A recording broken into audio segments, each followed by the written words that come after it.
High বন্ধুরা, আজকে একটা দারুণ রেসিপি নিয়ে চলে এসেছি, কিন্তু রেসিপিটার নাম বলবো না, আপনাদের গেস করতে হবে কমেন্টে। তো চলো শুরু করা যাক। তো প্রথমেই আমি সয়াবিনগুলোকে আগে থাকতে ভিজিয়ে রেখেছি। এখানে এই পেঁয়াজ রসুন আদা আগে থাকতেই কেটে রেখেছিলাম। এবার এগুলোকে ব্লেন্ডারে ব্লেন্ড করে নিয়েছি। সয়াবিনগুলো ভিজে গেছে, এবার এগুলোকে ব্লেন্ডারে হালকা পেস্ট করে নিলাম এরকমভাবে। তারপর ভিজানো মসুর ডাল নিয়েছি, এটাকেও পেস্ট করে নিলাম। তো এখানে একটা বড় বাটিতে সয়াবিন পেস্ট নিয়েছি। এবার এর মধ্যে সব মসুর ডাল বাটাগুলো দিয়ে দেব।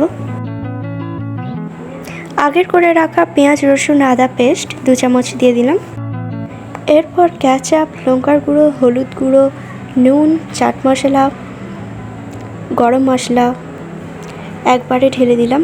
মাখাতে মাখাতে হঠাৎ মনে পড়লো, যা সয়া সসটা তো দেওয়াই হয়নি। তো শেষে সয়া সস 1 চামচ দিয়ে আবার মাখিয়ে নিল।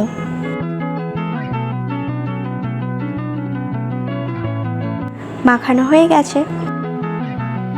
এবার এটাকে গোল গোল চ্যাপ্টা করে টিকিয়া শেপ করে নেওয়া হলো। গরম গরম তেলে টিকিয়াগুলোকে ছেড়ে দেওয়া হলো।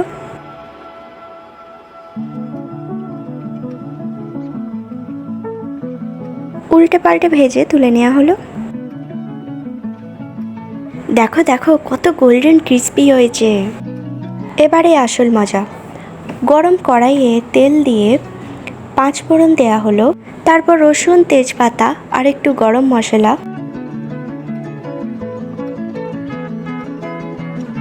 তারপর ঢেলে দেওয়া হলো আগের করে রাখা পেঁয়াজ আদা রসুন পেস্ট, সাথে কাজু, কাঠবাদাম আর কিশমিশেরও পেস্ট। মশলার মধ্য থেকে দেওয়া হলো হলুদ গুঁড়ো, চাট মশলা, গরম মশলা গুঁড়ো, লঙ্কার গুঁড়ো, কেচাপ আর সয়া সস। এবার এটাকে ভালোভাবে নাড়াচাড়া করে নেওয়া হলো। হালকা হালকা জল দিয়ে কষে নেওয়া হলো। সব ভালো করে কষে নেওয়া হয়ে গেলে সামান্য জল দেওয়া হলো। এর উপরে 2টো পাকা কাঁচা লঙ্কা দিয়ে দেওয়া হলো। আরও কিছুটা জল দিয়ে কিছুক্ষণ ফুটিয়ে নেওয়া হলো। তরকারিটা ফুটে উঠলেই আগের ভাজা সয়াবিনের টিকিয়াগুলো দিয়ে দেওয়া হলো একে একে। শেষে 1 চামচ ঘি। আরে বাহ, একবারে জমে গেল। এই দেখো কত সুন্দর রেসিপি না? কিন্তু এর নাম আমি বলবো না, এটা আপনাদের গেস করে কমেন্টে লিখে জানাতে হবে। আর লাইক শেয়ার তো আছেই, পাশে সাবস্ক্রাইবও করে দেবেন। ধন্যবাদ।